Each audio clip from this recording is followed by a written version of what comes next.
তো hello guys, welcome to my channel. তো good morning. সকাল সকাল বেরিয়ে পড়েছি। কোথায় যাচ্ছি তো পরের মানে আস্তে আস্তে ভিডিওটা দেখলে বুঝতে পারবে।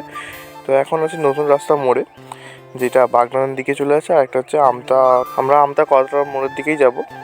আর এখানে দেখতে পাচ্ছ আমাদের ভারতীয় জাতীয় পতাকা, যেটা 2025-এই উদ্বোধন হয়েছে এই জায়গাটাকে। আর আকাশ এখন ভালোই পরিষ্কার আছে। তো দেখতে দেখতে চলে এলাম কলতরা মোড়ে। কলতরা মোড় আজকে বেশ ভালোই ফাঁকা আছে। তো সকালবেলা তাও ফাঁকা আছে, কারণ শীতকাল যেহেতু। তো যারা কাজে যায় তারাই শুধু তাড়াতাড়ি উঠে পড়ে। আর তারপর আজকে একবার রবিবার, তারপর চলে আসি ধুলোগড় টোল গেটে। তো টোল গেটকে বাইপাস করে আমরা সাইড দিয়ে বেরিয়ে যাবো, কারণ আমাদের বাইকে যাচ্ছি যেহেতু, তো টোল গেট লাগবে না। তো সাইডে চলে যাওয়ার পর এখন যাব 3 নম্বরেতে, কারণ 3 নম্বর থেকে আমরা বাস ধরবো আর বাইকটা ওখানেই রাখতে হবে। তো টোল গেট থেকে বেশি দূর নয় 3 নম্বরটা। তো 3 নম্বর এখন চলে এসেছি, আর এখন বাসের জন্য ওয়েট করছি দাঁড়িয়ে। তো বাইকটাকে ভেতরে রেখে দিয়েছি কারখানাতে। তো এখন রাস্তায় দাঁড়িয়ে।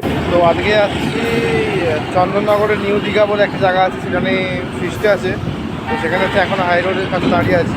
তো আধ ঘন্টা দাঁড়ানোর পর এখন বাসে উঠে পড়েছি।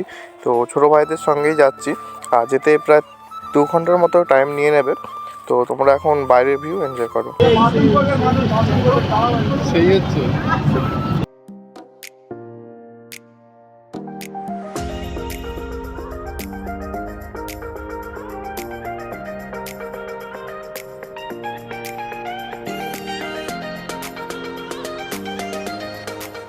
তো আমরা লোকেশনে চলে এসেছি, আর বাসগুলো দেখতে পাচ্ছি দূরে দাঁড় করানো আছে। তো আমরা এখন রাস্তায় দাঁড়িয়ে আছি, আর এখন যেতে হবে। তো এটা নিউ দীঘার টিকিট কাউন্টার। তো আমাদের টিকিট আগে থেকে কাটা হয়ে গেছে, মানে একসঙ্গেই সব কাটা হয়ে গেছে বলে আমাদেরকে গেটের সামনে চলে আসতে বললো। আর হ্যাঁ, এটা চন্দননগরের নিউ দীঘা। তো আমাদের এটা মেদিনীপুর নিউ দীঘা নয়। তো ভেতরটা দেখতে পাচ্ছ খুব সুন্দর বাগানের মতো করা আছে, আর সামনে ফুল আছে। তো শীতকাল, সেই জন্য গাঁদা ফুলের চাষও একটা খুব সুন্দর শুনেছিলাম। আর গুগলে দেখলাম যে হ্যাঁ, একটা খুব বেশি ভালো। আর দেখতে পাচ্ছ ভেতরে বাগান আছে, আর এখানে একটা কি স্ট্যাচু মতো করা আছে, যেটা ভেতরে ঢোকানো। এখানে বেশ খুব সুন্দর। আমাদেরকে যেতে হবে 3 নম্বরে। তো এটা অনেকটা ভেতর দিকে ঢুকতে হবে। তো সেই জন্য হাঁটছি, আর মামা বলছে তাড়াতাড়ি যেতে, কারণ দেরিও হয়ে গেছে, টিফিন করতেও হবে। তো এর নেক্সট পার্ট খুব তাড়াতাড়ি আসছে, তো তার জন্য ভিডিওটা পুরো দেখতে থাকবে। তার মাঝখানে চলো টাটা।